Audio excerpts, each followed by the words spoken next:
first off, I want to apologize for any grammar mistakes, as English is not my native language.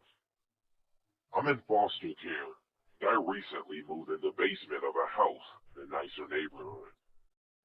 Around the house, there are a lot of big houses, but there's not a lot of traffic. My room is in the basement of the house, and my view is into the backyard. There's a motion activated light, but it only works a quarter of the time. Anyways, I'm an insomniac, so I'm always up way later than the couple I live with.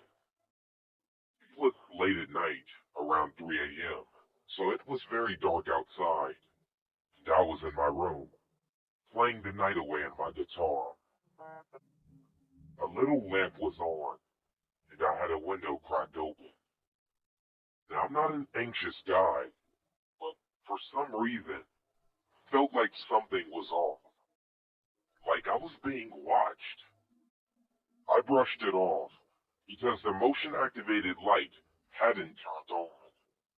I couldn't see anything, or anyone, in the thick darkness outside.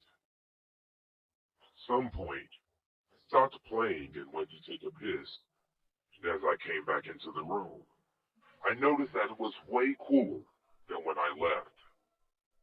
Again, I brushed it off, till I saw that my window had been pushed open. There's a security chain on my window, but in my sleep-deprived idiocy, I just wrote it off as my cat coming inside to eat while I went to the bathroom. Before I moved in where I live now, I lived in a seedy, high-crime area, so I'm always hyper-alert at night. After saying that, I went to take a look just to be safe. That's when I saw it. There was a person a few meters away from my fucking window. Now, I'm not a big guy, but I've been in my fair share of fistfights and physical arguments, so I wasn't really worried about him beating me up. He obviously knew I'd spotted him, as we had made eye contact before I sprinted for the window. I got there a little before him, but he somehow managed to get his fingers inside before I slammed the window down on his fingers with all my might, hearing a horrible crack as the heavy window hit his hand. He didn't try to retract his hand or say anything at first, but when I cracked it open to do it again, quickly pulled away and yelped in pain. I secured the windows. He stood there with his bleeding hand held close to his body, with his eyes firmly locked on mine for about 10 seconds, before he ran off in the direction of the front of the house. I ran upstairs as quickly as I could, but he was nowhere to be seen. I woke up the couple, but not before I checked all windows and doors. They called the police while I checked everything again and turned on the lights in the house. The police took swabs of the blood on my window frame, but it didn't match anything in their system. No one went to the hospital in a 100-kilometer radius with matching injuries in the following 5 days. To this day, I don't know who that was that tried to break in, or if he's still around. The thing that bothers me the most is that he didn't run away when I first spotted him, and I don't know how long he'd been out there, lurking, spying on me in the darkness. So, creepy garden-lurking guy, let's not meet again, and I hope your hand is severely fucked up.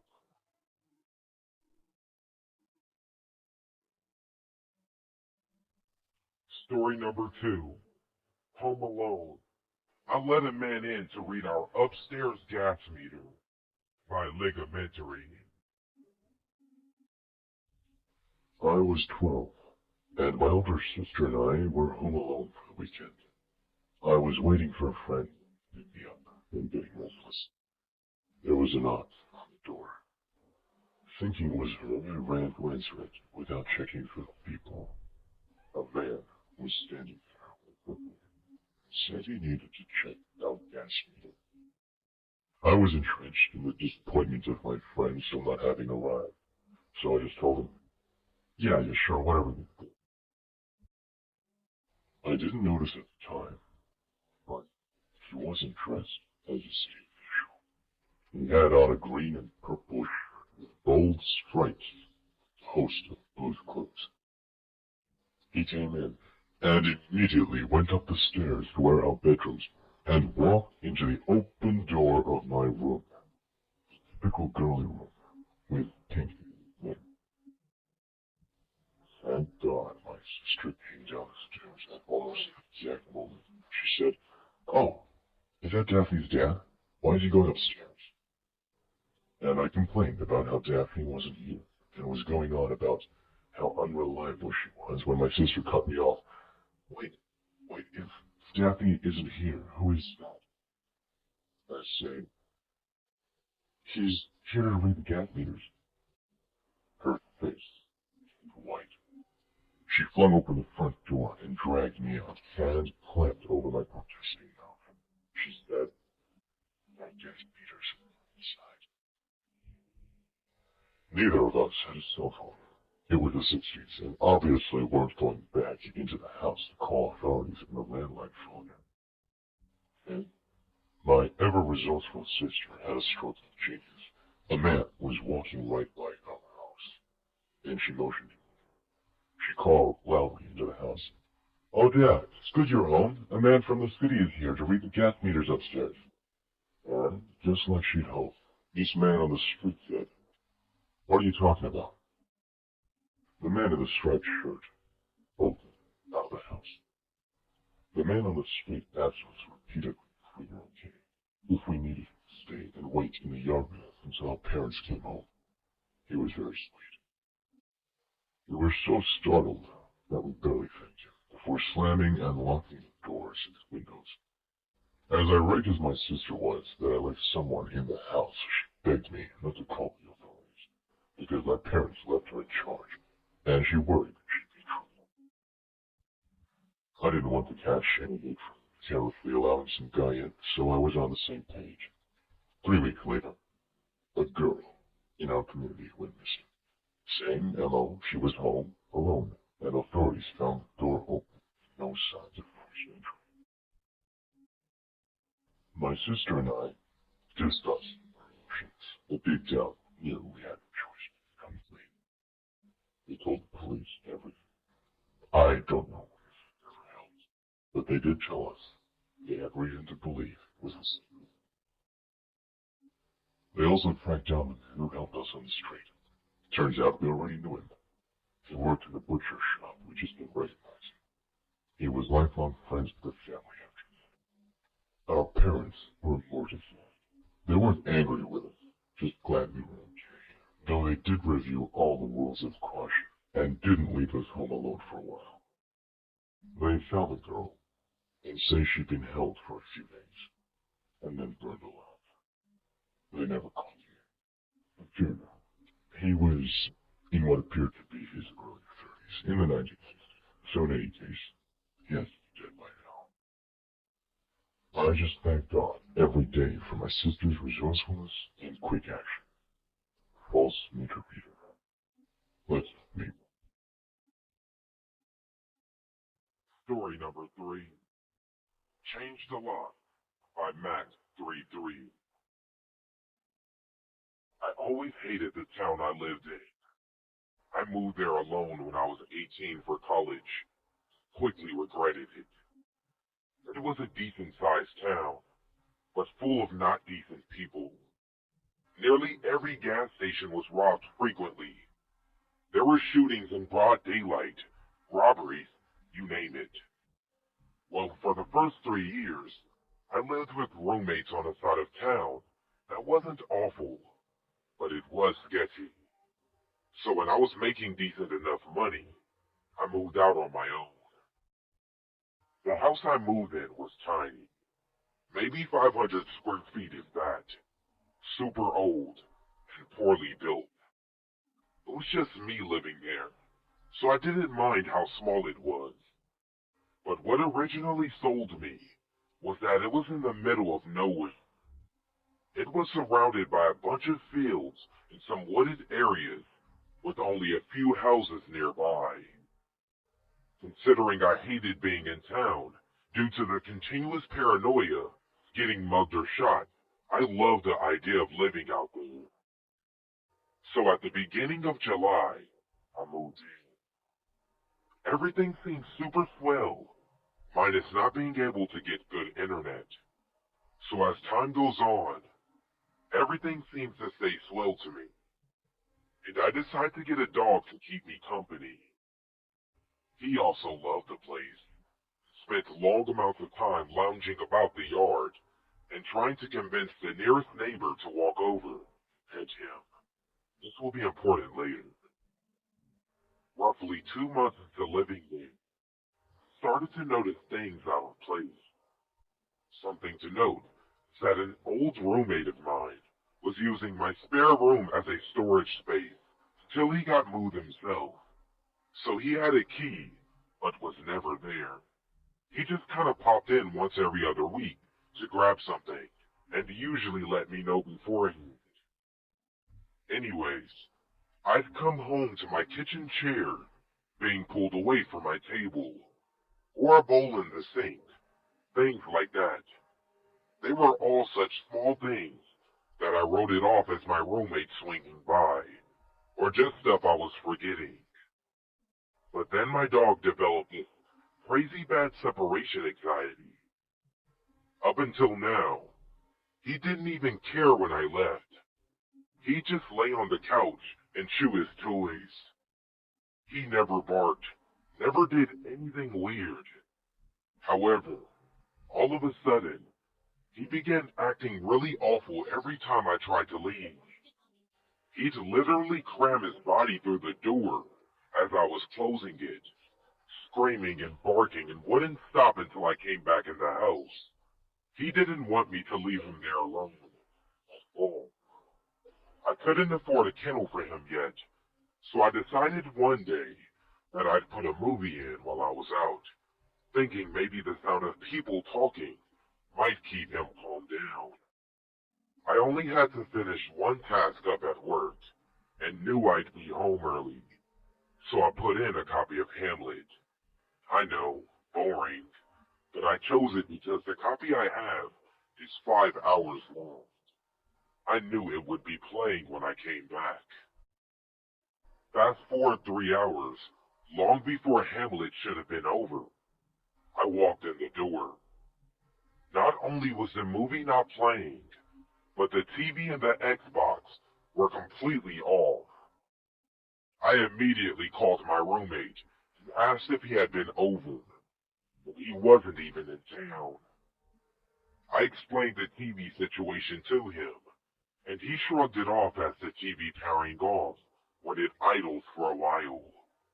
Even though this is true, there are several reasons I know this isn't the case. Number one, it wasn't idling. A 5-hour movie was supposed to be playing. Two, even if it had shut off, my Xbox wouldn't have. I have left it on by accident for weeks. I was gone out of town, or whatever, and it was still on when I came home. Always, but it was completely powered down this time. The weird thing is, none of my stuff was missing, and the door was locked when I arrived. I eventually convinced myself that it was something weird with the Xbox, or whatever, and shrugged it off. That is until my dog started acting even more weirdly. Remember earlier I mentioned he used to play with the neighbor? Well, all of a sudden, if she even walked by the house while he was out, he'd started yelping and running at me, away from her. This was incredibly weird to me, and made me incredibly cautious of her. I put some cheap alarms on my doors, the kind that go off when the door is opened, and slept with my pistol handy. The second night the alarms were on my doors, I was awoken by the one in the back door, going off. I flew out of the bed with my pistol, trying to convince myself that I was about to shoot some intruder. But once I got to the door, it was shut. There was nobody there. The alarm had been knocked all the way across the room. The door would have had to have opened for it to be chucked like that. Couldn't have fallen off and landed there. Something else weird. The door was locked, but not the way I had locked it. I always locked the knob and the deadbolt, but upon checking my lock after this, only the doorknob was locked. The police wouldn't do much as I had no witnesses, no lead, and they didn't have much to go on. Needless to say, I changed the lock. I didn't have any noticeable problems inside after that, but later found out that the close neighbor that my dog hated had previously lived in the house I was renting, and the locks had never been changed. I have no way to prove my theory, but it's pretty obvious that she had the key and was coming and going as she pleased. Why, though, I can't figure out. Nothing of mine ever went missing. The most unsettling part for me is that she had tried to come in at night until the alarm scared her off. How many times has she been in the house at night while I was asleep? And why? Thankfully, I no longer live there.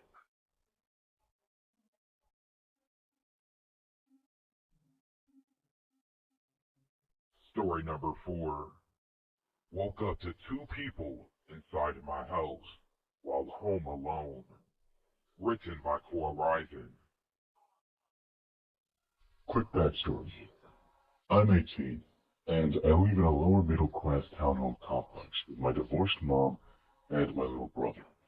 My mom was out of the state for a week at the time, and my little brother was staying at our dad's house.